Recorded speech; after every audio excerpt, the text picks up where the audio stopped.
మాట్లాడుతున్నా. ఒకసారి భద్రతా వైఫల్యం అని మీరు మాట్లాడుతున్నారు, నేను చర్చకు సిద్ధంగా ఉన్నా. ఏ రకంగా భద్రతా వైఫల్యం అయిందో మీరు అక్కడికి వెళ్ళి ఎలా మాట్లాడుతున్నాడంటే జగన్మోహన్ రెడ్డి పోలీసులు బట్టలు ఊడదీస్తాం. నిజంగా దమ్మున్నవాడు ఎస్ఐ బయటకు వచ్చి, ఎస్ఐలు అదేవిధంగా మహిళా పోలీసులు కూడా బయటకు వచ్చి ఏ రకంగా మాట్లాడుతున్నారు అని ఒక ఎక్స్ సీఎంని నిలదీసే పరిస్థితి వచ్చిందంటే సిగ్గుపడాలి ఈరోజు జగన్మోహన్ రెడ్డి. ఎందుకు ఇలా మాట్లాడేనా అని సిగ్గుపడాలి. నిజంగానే అనిపించింది. ఒక పోలీస్ కాకి చొక్కా ఒంటి మీదకి రావాలంటే ఏదో బయటికి వెళ్ళి సిఎంఆర్లోనో లేకపోతే ఎక్కడో లక్కీ షాపింగ్ మాల్కో లేకపోతే ఇంకో షాపింగ్ మాల్కో వెళ్ళి కొనేసి తెచ్చుకున్నంత ఈజీ కాదు కాకి చొక్కా మీదన పడ్డం అంటే. ఆ కాకి చొక్కా పోలీస్ కానిస్టేబుల్ దగ్గర నుంచి ఐపీఎస్ వరకు కాకి చొక్కా ఒంటి మీద పడాలంటే ఎగ్జామ్స్ రాసుకొని రన్నింగ్లు పాస్ అయ్యి వాళ్ళు బాడీ ఫిజికల్ ఫిట్నెస్కి వాళ్ళు పాస్ అయ్యి అదేవిధంగా ఇంటర్వ్యూలకి అటెండ్ అయ్యి కఠోరమైన శ్రమ చేస్తే తప్ప ఆ పోలీస్ చొక్కా ఒంటి మీదకి రాదు, ఆ కాకి చొక్కా ఒంటి మీదకి రాదు. అటువంటి కాకి చొక్కా నేను ఓడదీస్తాడట. అది కూడా ఒక ఎక్స్ సీఎం మాట్లాడే భాష ఏమిటో నాకు ఒక అర్థం కావట్లే. అందులో ఆడవాళ్ళు ఉన్నారు. అనంతపురం ఎస్పీ ఒక లేడీ, అనంతపురం డిఐజీ ఒక లేడీ, అక్కడ చాలామంది లేడీ పోలీస్ కానిస్టేబుల్స్ ఉన్నారు, లేడీ ఎస్ఐస్ ఉన్నారు. అలాంటి వాళ్ళ గురించి బట్టలు ఊడదీస్తాం అలాగే ఇలాగా మాట్లాడుతూ ఉంటే సిగ్గనిపించట్లేదా? సంస్కారమేనా అది? కనీసం ఒక సంస్కారంతో కూడిన మాట ఒక ఎక్స్ సీఎంగా మాట్లాడాలి అన్న ఇంగిత జ్ఞానం లేకుండా ఎక్కడికి వచ్చి మాట్లాడుతున్నాడు? ఇది ఒక విక్టిమ్ హౌస్ దగ్గరకు వచ్చి మాట్లాడే పరిస్థితులు. ఎవరి గురించి వెనకేసుకొస్తున్నాడు? ఒక పోసాని కృష్ణమురళి గురించి, ఒక నందిగాం సురేష్ గురించి వెనకేసుకొస్తున్నాడు. మేము ఈరోజు ఇందాక మేము చెప్పాం, ఎమ్మెల్యేలు ఎంపీల గురించే మాట్లాడాం. నిజంగా ఈరోజు చెప్తే కార్యకర్తలు కానీ అదేవిధంగా ఇంచుమించుగా చూస్తే దగ్గర మామూలు సామాన్య ప్రజల మీద కానీ వాళ్ళు పెట్టిన కేసులు ఇవన్నీ కోకొల్లలు ఉన్నాయి. కొన్ని వేల కేసులు ఉన్నాయి, మామూలు కొన్ని వేల కేసులు. జగన్మోహన్ రెడ్డి హయాంలో 5 సంవత్సరాల్లో దగ్గర 2826 హత్యలు జరిగినాయి. నిజంగా నేను అంటున్నాను జగన్మోహన్ రెడ్డితో, జగన్మోహన్ రెడ్డి నీ హయాంలో 2800 పైచీలకు హత్యలు జరిగినాయి. వీళ్ళందరి దగ్గరికి కూడా నువ్వు వెళ్తానన్నా కూడా మేము విత్ ప్రొటెక్షన్ పంపిస్తాం, వెళ్ళు, మేమేం కాదని చెప్పట్లేదు. వాళ్ళందరి దగ్గరికి వెళ్ళి పరామర్శించే దమ్ముందా నీకు? అలాంటిది ఈరోజు బయటకు వచ్చి నోటుకు వచ్చినట్టు మాట్లాడతాడు. కార్మూర్ నాగేశ్వరరావు, అది గూండావో తెలియదు, ఒక ఎక్స్ఎమ్మెల్యే తెలియదు, ఒక రౌడీ షీటరో తెలియదు, బయటకు వచ్చి వాళ్ళ గవర్నమెంట్ వచ్చిద్దట, వచ్చిన తర్వాతట గుంటూరు నుంచి బయట ఉన్న అవతల ఉన్న వాళ్ళందరినీ నరికేస్తాడట, గుంటూరు నుంచి చివరితలు ఉన్న వాళ్ళందరినీ బయటికి తీసుకొచ్చి తంతాడట. అది ఆయన వాళ్ళ కార్యకర్తల మీటింగ్లో మాట్లాడే పరిస్థితి. అంటే నేనేమంటానంటే జగన్మోహన్ రెడ్డి ఇలాంటి వాళ్ళందరూ బలం అనుకుంటున్నాడు, కానీ ఇలాంటి వాళ్ళందరూ ఏదో బల్లెల్ లాంటి వాళ్ళు అనమాట. లాస్ట్ 151 సీట్లు ప్రజలందరూ ఇస్తే మీరు ఇలాంటి పనులు చేసే 11కి దిగారు. ఈరోజు మళ్ళీ నోటికి అద్దు లేకుండా ఇలాగే మాట్లాడితే ఆ 11కి కూడా కన్నం పడే పరిస్థితి కనిపించే పరిస్థితి మనందరికీ కూడా కనిపిస్తుంది. అది జగన్మోహన్ రెడ్డికి అర్థం కావట్లా.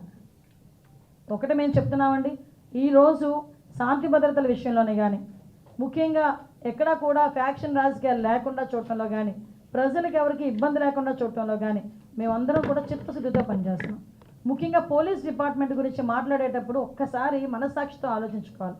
వాళ్ళ ఇంట్లో ఆడబిడ్డల్ని, వాళ్ళ ఇంట్లోని ఉన్న మహిళల్ని ఇంట్లో పెట్టి బయటకు వచ్చి అదే మహిళల ప్రొటెక్షన్ గురించి, అదే మహిళల ఆడబిడ్డల ప్రొటెక్షన్ గురించి వాళ్ళు 24 గంటలు కష్టపడతారు. ఈరోజు వాళ్ళ ఇంట్లోని తల్లిదండ్రులు హాస్పిటల్లో ఉన్నారా, వాళ్ళ ఇంట్లో తల్లిదండ్రుల ఆరోగ్యం బాగుందా, వాళ్ళకి ఏం చూడాలన్నది కూడా పక్కన పెట్టి డ్యూటీ విషయంలో 24 గంటలు 48 గంటలు అయితే 48 గంటలు కూడా నుంచొని ప్రజల భద్రత గురించి, రాష్ట్ర భద్రత గురించి నుంచొని ఉద్యోగాలు చేసే పరిస్థితులు కనిపిస్తూ ఉన్నాయి. అలాంటి వాళ్ళని గురించి మాట్లాడేటప్పుడు కొంచెం మనం సెన్స్తో మాట్లాడితే ప్రజలు యాక్సెప్ట్ చేస్తారు. ఒక్కసారి అది కూడా ఆలోచన చేసుకోమని జగన్మోహన్ రెడ్డి గారికి చెప్తూ, పోలీస్ డిపార్ట్మెంట్ మీద అదేవిధంగా ప్రజల్ని రెచ్చగొట్టే విధంగా, శాంతి భద్రతలకి భంగం వాటిల్లే విధంగా ఎవరైనా మాట్లాడినా, సోషల్ మీడియాలో పోస్టులు పెట్టినా కంపల్సరీగా తగిన చర్యలు తీసుకుంటామని మీ అందరికీ తెలియజేసుకోవటం. ఒక వారం రోజుల ముందే రాష్ట్ర ఎమ్మెల్యే పట్టాల సునీత గారు జగన్ ఇక్కడికి రాకూడదు, వస్తే ప్రజలు అడ్డుకుంటారు అని చెప్పేసి. ఓకే, మీరు అన్నది కరెక్టేనండి. యాక్చువల్గా ఒకటి విషయం చెప్పాలండి, రాప్తాడ్ ఎమ్మెల్యే గారు ఎన్ని ఒకసారి మీరు రాప్తాడ్ ఎమ్మెల్యే, ఇప్పుడు రాప్తాడ్ ఎమ్మెల్యే పరిటాల సునీతమ్మ, పరిటాల రవి గారి హత్య కేసులో ఎవరు ఇన్వాల్వ్ అయ్యి ఉన్నారన్న సంగతి ప్రపంచం అందరికీ తెలుసు. ఎక్కడో అక్కడ కడుపు మంట ఉంటుంది. ఆ కడుపు మంటతో అక్కడ ఒక సంస్కృతి ఉంది. కొంతమంది కొన్ని ఊర్లకి వైసీపీ నాయకులు రారు, కొంతమంది టీడీపీ వాళ్ళు ఆ ఊర్లకి వెళ్ళరు. కొంత సంస్కృతి అక్కడ నడుస్తుంది, కొన్ని రోజుల నుంచి నడుస్తుంది. కానీ ఆ రోజు వచ్చేటప్పుడు మా కార్యకర్తలు ఇబ్బంది పడుతున్నారు అతను వస్తే అని చెప్పి సునీతమ్మ గారు మాట్లాడినప్పటికీ, ఆ కడుపులో ఆ బాధ ఉన్నప్పటికీ, కార్యకర్తలందరూ ఇబ్బంది పడుతున్నప్పటికీ అధిష్టానం ఏదైతే చెప్పిందో, పోలీస్ డిపార్ట్మెంట్ వాళ్ళు ఏదైతే రిక్వెస్ట్ చేశారో, అతను వెళ్తున్నానంటున్నారు, మీరు ఎటువంటి శాంతి భద్రతకు భగ్నం కాటెళ్లకుండా మీ కార్యకర్తలు మీరు అదుపులో పెట్టుకోండి అని చెప్పి అధిష్టానం నిర్ణయం మేరకు, డిపార్ట్మెంట్ నిర్ణయం మేరకు సునీతమ్మ మీటింగ్ పెట్టి, చెప్తున్నా మళ్ళీ గుర్తుపెట్టుకొని, మీటింగ్ పెట్టి ప్రతి కార్యకర్తకి కూడా మీరు ఇళ్లలో ఉండండి, అతను వస్తాడు, చూసుకుంటాడు, వెళ్ళిపోతాడు, ఎవరు కూడా ఎటువంటి ఇబ్బంది పెట్టొద్దు, మనం ఏదైనా గలాటా చేస్తే ప్రజలు ఇబ్బంది పడతారని పెద్ద మనసుతో ఆవిడ ఆ రోజు ఆ కార్యకర్తలందరికీ కూడా విన్నవించుకుంటే కాబట్టే నేను వచ్చి అన్ని మాటలు మాట్లాడగలిగి బయటకు వెళ్ళగలిగాడు ఆయన.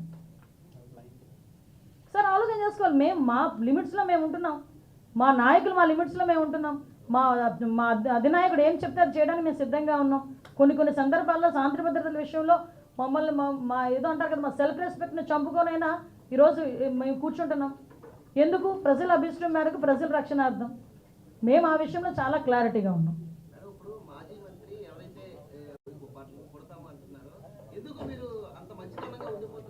మేము మంచితనంగా అది మీకు మంచితనంగా కనిపిస్తే నిజంగా మేము చాలా అదృష్టవంతులమే.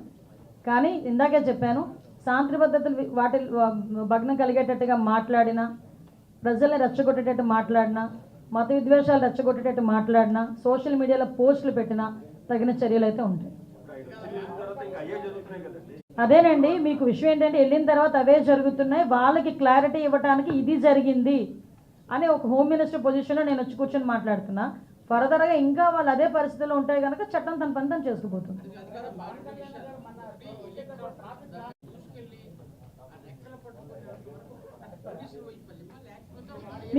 మీకు కొన్ని కావాలంటే నిన్న మా ఎస్పీ గారు కూడా కొన్ని వీడియోస్ పంపించారండి, మీకు తెలుసు.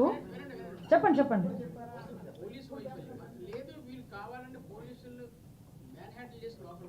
పోలీసులు లోపలికి డెఫినెట్గా పెడతామండి. రెచ్చగొట్టే వ్యాఖ్యలు ఎవరు చేసినా కేసులు పెడతాం. ఇక్కడ ఇంకో విషయం చెప్తానండి, నేను ఆ పాయింట్ మిస్ అయ్యాను. యాక్చువల్గా ఇతను ఒక్కసారి చాపర్లో వస్తారు, మళ్ళీ తిరిగి చాపర్లో వెళ్ళరన్న సంగతి అక్కడున్న వాళ్ళ నాయకులకి ముందే తెలుసు. అక్కడ మనకి ఆ మీటింగ్ స్పాట్ దగ్గర తలసిల రఘురామ్ గారు, విశ్వేశ్వరరెడ్డి గారు, అదేవిధంగా సాంశివారెడ్డి వీళ్ళు ముగ్గురు మాట్లాడుకుంటుంటే విశ్వేశ్వరరెడ్డి గారు వాళ్ళ అనుచరుడు వచ్చి, మనం ఎందుకు ఇక్కడ ఆయన విక్టిమ్ హౌస్కి వచ్చారు, మళ్ళీ చాపర్ దగ్గరికి వెళ్ళిపోతారు కదా, మనం చాపర్ దగ్గరికి వెళ్ళిపోదాం పదండి అని అడిగాడు. అడిగితే విశ్వేశ్వరరెడ్డి చెప్పిన మాట ఏంటంటే, చాపర్ దగ్గరికి నీకు తెలియదా, ఆయన చాపర్లో వెళ్దాం, ఆయన బై రోడ్ వెళ్తాడు. బై రోడ్ చాపర్లో వెళ్ళాలి అనుకున్న వ్యక్తి వితిన్ 10 minutes 15 minutesలో నేను రోడ్డు మీద వెళ్తానంటే జనాలను ఎవరైనా పోగేయగలరా? వితిన్ 15 minutesలో దారి పొడుగునా కావాలని వాళ్ళ నాయకులను పెట్టుకొని